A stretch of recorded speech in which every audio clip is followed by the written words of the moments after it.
In today's video, I'm going to teach you how to use the shape tool and create masks in After Effects. Let's start with an essential habit that controls everything you make with the shape tool, whether or not a layer is selected in the timeline. If nothing is selected, the shape tool will create a brand new shape layer that's perfect for drawing independent graphics that sit on top of your composition.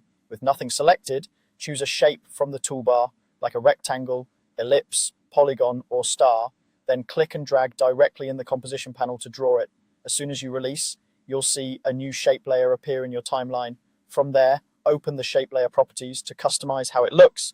Adjust the fill to change the interior color, or turn it off if you only want an outline. Set the stroke color and thickness to define the edge, and fine-tune the size so it fits your layout. This is where you can make quick, clean adjustments without affecting any other layers, which is great for motion graphics, backgrounds, or accents.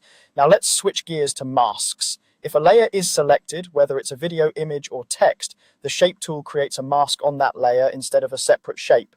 That means the shape you draw will cut into or reveal portions of that specific layer. To do this, click to select your layer in the timeline, then draw the shape directly in the composition panel. You'll immediately see the layer constrained to the area of the mask, effectively isolating or hiding parts of it. To refine the result, open the mask properties in the timeline. Feather softens the mask edges, which is ideal for blending and natural transitions.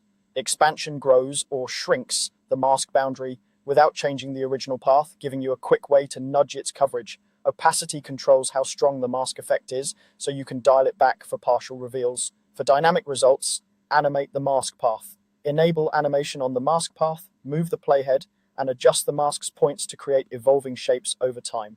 This is perfect for text or logo reveals, wipe transitions, or custom cutouts. Play it back, tweak the